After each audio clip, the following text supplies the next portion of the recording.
When it comes to historical villains, Adolf Hitler tends to be the go-to example. But let's be honest, if history were a competition for mass destruction and sheer brutality, Hitler wasn't even the final boss. He was bad, sure, but there were others who made him look like he was playing on beginner mode.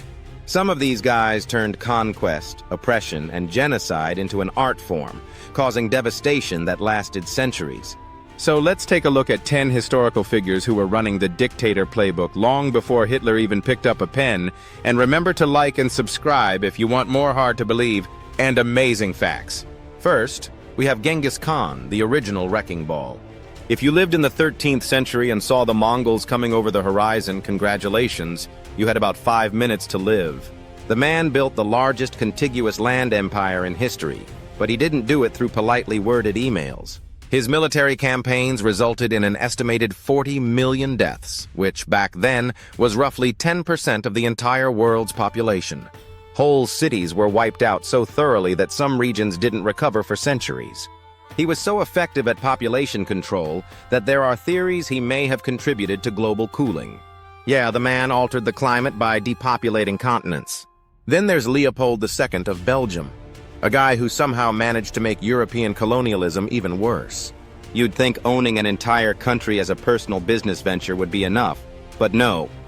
Leopold turned the Congo Free State into one of history's largest forced labor camps. Under his rule, between 8 to 10 million Congolese people were worked, starved, or beaten to death, with severed hands being an actual form of punishment.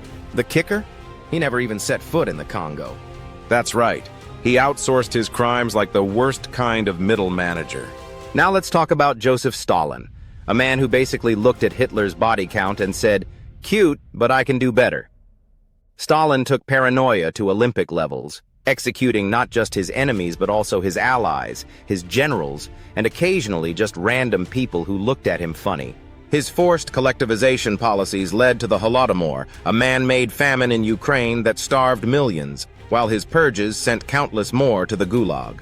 By the time he was done, the estimated death toll under his rule was somewhere between 15 to 20 million, possibly higher.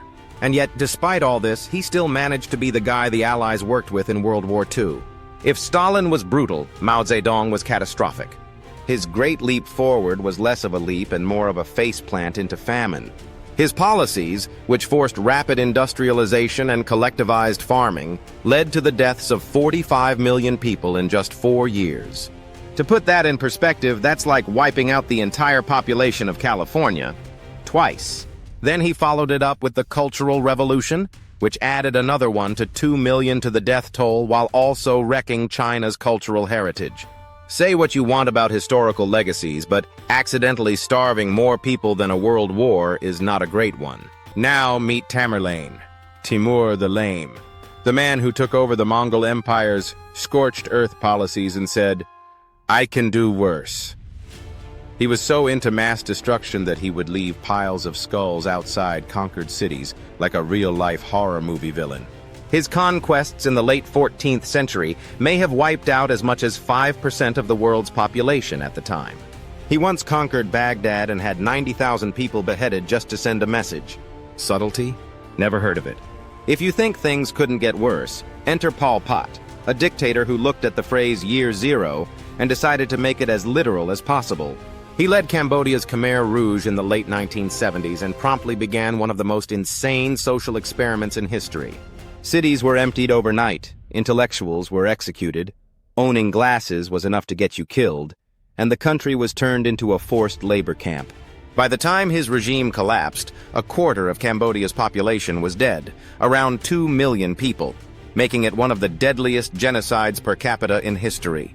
Next up is Hirohito and Imperial Japan's leadership during World War II. While Hitler was busy in Europe, Japan was unleashing some of the most horrific war crimes imaginable across Asia. The rape of Nanking saw over 300,000 civilians slaughtered in just a few weeks, while Unit 731 ran medical experiments that make horror movies look tame. Chemical warfare, live dissections, and systematic massacres? Japan had it all. If Nazi Germany was the villain of World War II's Western Front, Imperial Japan was the final boss of the Eastern Front. Then we have Shaka Zulu, the guy who took warfare in Africa to a whole new level. Now, military innovation is cool and all, but Shaka built an empire through tactics that made his own people terrified of him. His military campaigns killed hundreds of thousands, and his paranoia led him to have thousands executed just because he was sad. When his mother died, he ordered that no crops be planted, no milk be used, and pregnant women be executed. Imagine being so deep in grief that you decide everyone else should suffer too. Now, let's talk about Francisco Pizarro and Hernán Cortés, two guys who turned conquest into cultural obliteration. Between the two of them, they led the Spanish campaigns that ended the Aztec and Incan empires, causing millions of indigenous deaths.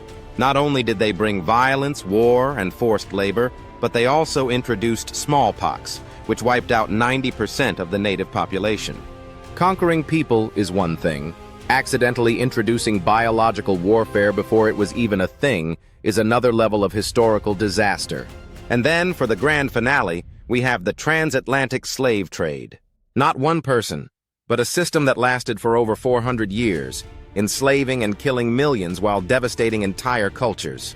The sheer scale of human suffering caused by the forced movement of 12 to 15 million Africans across the Atlantic, plus the countless who died before even making it, makes this one of the most prolonged crimes against humanity in history. If there's one thing that makes every other name on this list seem like a short-term problem, it's this. So there you have it, 10 historical figures or systems who made Hitler look like he was playing at being a villain. The next time someone calls him the worst person in history, just remind them that history is full of people who said, "Hold my beer," and proceeded to make the world burn on an even grander scale. What do you think? Did I miss someone? Let me know in the comments, and remember, this is just a facts.